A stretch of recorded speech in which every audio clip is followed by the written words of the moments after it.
গত July August মাসে দেশে যে বিপ্লব হয়েছিল, গণ অভ্যুত্থান হয়েছিল, আপনি যে নামে অভিহিত করেন না কেন, যে আন্দোলনটা হয়েছিল সেই আন্দোলনের নেট ফলাফল আমরা জানি। শেখ হাসিনাকে তার সরকার সহ দেশ ছেড়ে পালিয়ে যেতে হয়েছিল। কিন্তু ক্ষমতায় টিকে থাকতে শেখ হাসিনা কী করেছিলেন, কী কী চেষ্টা করেছিলেন, সেটা নিয়ে নানা ধরনের কথাবার্তা হয়। দু ধরনের ভার্সন। একটা হলো আমরা যারা দেখেছি, আমরা এক ধরনের কথা বলি যে কীভাবে অত্যাচার চালা হয়েছিল, কীভাবে নির্বিচারে মানুষকে গুলি করে মারা হয়েছিল, এটা আমরা দেখেছি। সেটার পেছনে যে কারণেই থাক না কেন, শেখ হাসিনার পক্ষ থেকে, আওয়ামী লীগের পক্ষ থেকে অথবা তার অনুগতদের পক্ষ থেকে যে ব্যাখ্যাই দেওয়া হোক না কেন, বাস্তবতা হলো প্রায় হাজার খানেক লোক মানুষকে নির্মমভাবে হত্যা করা হয়েছিল। আবার বিপরীত দিকে শেখ হাসিনা যারা অনুগত আছেন তারা কিন্তু এই দাবিটা করেছেন যে তারা এই ধরনের কোনো কিছু চালায়নি, বরঞ্চ কিছু ঘটনা ঘটেছে যেগুলো নাকি বাইরের লোক এসে করেছে। ওই বোরখা পরা একটা তত্ত্ব কিন্তু আমরা দেখেছি, গুলি কত মিলিমিটারে সেই তত্ত্বও দেখেছি। এগুলো বলার চেষ্টা করা হয়েছিল যে বাইরের কোনো শক্তি এখানে ইনভলভ হচ্ছিল এবং তারাই এগুলো করেছে মানুষকে উস্কে দেওয়ার জন্য। দু ধরনের কথাই কিন্তু আমরা শুনেছি। তো দরকার ছিল আমাদের জন্য একটা নিরপেক্ষ তদন্ত। তো সেই তদন্তের একটা তদন্ত কিন্তু আমরা অলরেডি আজকে পেয়েছি। সেটা হলো জাতিসংঘের পক্ষ থেকে একটা তদন্ত করা হয়। জাতিসংঘের মানবাধিকার বিষয়ক হাই কমিশন তারা একটা তদন্ত করেন এবং সেই তদন্তটা প্রকাশিত হয়েছে।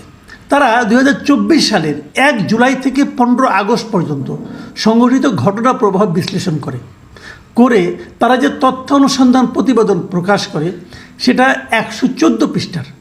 এবং সেই সময়ে তারা নাটেনশীল মানে মূলভাবে যেটা হয়েছে সেটা হলো ওই সময়ের নৃশংসতা ও মানবতা বিরোধী অপরাধের জন্য বিগত সরকার, শাসক দল আওয়ামী লীগকে তারা সরাসরি দায়ী করেছে। সরকার বলতে সরকার প্রধান শেখ হাসিনা এবং তার মন্ত্রী এবং তার যত ইনস্ট্রুমেন্ট আছে, যতগুলি তার প্রতিষ্ঠান আছে, বিভিন্ন গোয়েন্দা সংস্থা, এদের সবাইকে দায়ী করা হয়েছে।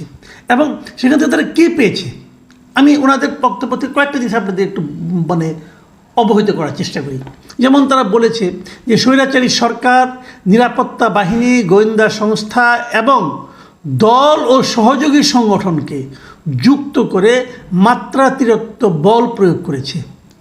কাদেরকে যুক্ত করেছে? সরকারের নিরাপত্তা বাহিনীকে, গোয়েন্দা সংস্থাকে এবং দল এবং সহযোগী সংগঠন যেগুলো ছিল সবগুলিকে তারা যুক্ত করেছে এবং সবগুলিকে যুক্ত করেই তারা মাত্রাতিরিক্ত বল প্রয়োগ করেছে। এবং তারপর আর কি করেছে?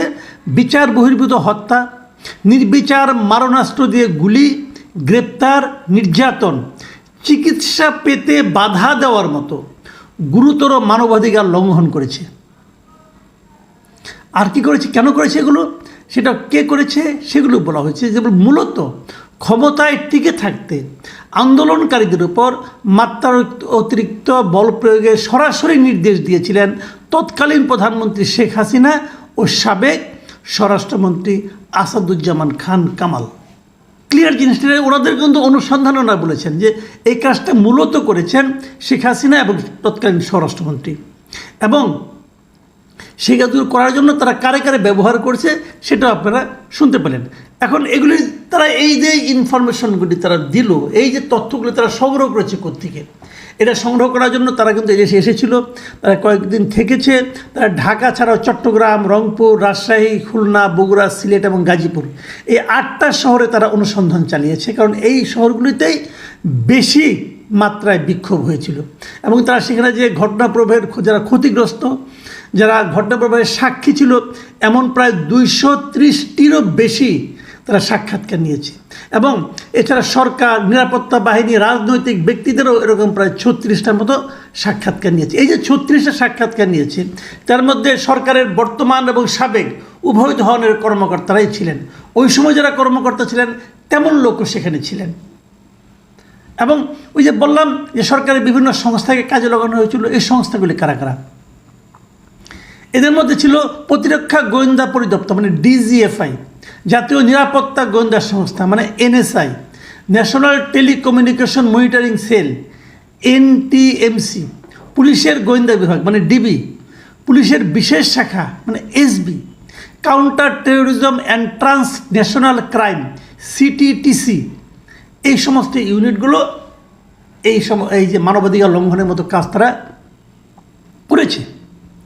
আচ্ছা, এরপর যে জিনিসটা হলো যে ওনারা আরেকটা পয়েন্ট ধরেছেন যে এই সমস্ত কর্মকর্তা তারা সাক্ষাৎকার নিয়েছেন, তাদের কেউ কেউ এই অনুসন্ধানী দলের সঙ্গে তারা বলেছে, একটা কথা বলেছে, এটা খুবই সিগনিফিকেন্ট বলে তারা উল্লেখ করেছে। আমি ওই একটাই উল্লেখ করি, আরও অনেক কথা আছে, বুঝতেই পারছেন 114 পৃষ্ঠার বিশাল রিপোর্ট, ডিটেল আমি যাব না। আমি খালি আরেকটা কথা বলি, কেউ কেউ কর্মকর্তা তারা জাতিসংঘের কাছে দাবি করেছিল যে তৎকালীন প্রধানমন্ত্রী ও স্বরাষ্ট্রমন্ত্রী আইনের মধ্যে থেকে আইন শৃঙ্খলা রক্ষাকারী বাহিনীগুলোকে বল প্রয়োগের নির্দেশ দিয়েছিল।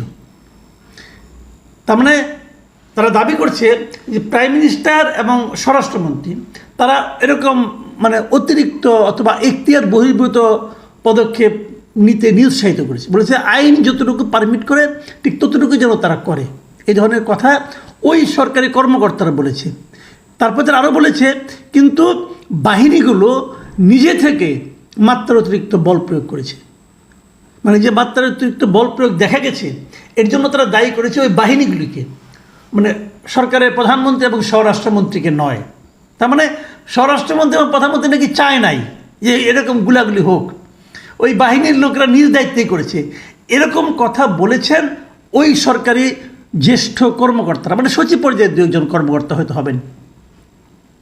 বাট ইন্টারেস্টিং হলো এই জাতিসংঘের যে তদন্ত দলটা ছিল তারা কিন্তু এটা নিয়ে খোঁজাখুঁজি করছে আসলে কি তাই হয়েছিল, কিন্তু তারা এ ধরনের কোনো সত্যতা পায়নি মানে অর্থাৎ দাঁড়ালো গিয়ে যে গুলিগুলি হয়েছে, যে কাজগুলি হয়েছে, মানুষকে টর্চার করা, মানুষকে গুলি করে মেরে ফেলা, এই সবগুলি হয়েছে সরাসরি শেখ হাসিনা এবং স্বরাষ্ট্রমন্ত্রী মানে আসাদুজ্জামান খান কামালের সরাসরি নির্দেশে। এবং এখানে আরও অনেক কিছু বলা হয়েছে, তারা প্রতিদিন মিটিংয়ে বসতো, এদেরকে নিয়ে বসতো, বসে তারা অর্ডার করতে এইভাবে করো, এইভাবে করো, এইভাবে করো, এগুলো অনেক কিছু আছে। এখন এই যে আলোচনাগুলো আমি বললাম আপনাদেরকে, এর থেকে আমরা কী বুঝতে পারলাম? আমরা বুঝতে পারলাম সেই জিনিসটা যে যা কিছু ঘটেছে পুরো জুলাই মাসে এবং অগাস্টের প্রথম কয়েকদিনে যে নির্মম অত্যাচারে দেশে চলেছে, তার দায় কোনো বিবেচনাতেই তৎকালীন সরকার এড়াতে পারে না। তৎকালীন সরকারের সরাসরি নির্দেশ এর সঙ্গে জড়িত আছে, সরাসরি নির্দেশ। যারা আমি জানি অনেক আওয়ামী লীগের যারা শেখ হাসিনার প্রচণ্ড ভক্ত আছেন তারা হয়তো এই কথায় হতাশ হবেন, কিন্তু এটাই রিয়েলিটি, আপনাদের এটা মানতে হবে। আপনারা যারা শেখ হাসিনার ভক্ত আছেন তাদের এই জিনিসটা মাথায় নিতে হবে যে আপনাদের নেত্রী এই অপকর্মটি করেছেন, এই ভয়ঙ্কর অপরাধটা আপনাদের নেত্রী করেছেন, এটা আপনাদেরকে মানতে হবে ভাই। যদি আপনারা না মানেন দুঃখ পাবেন, কিন্তু সত্য কখনো মিথ্যা হয়ে যাবে না।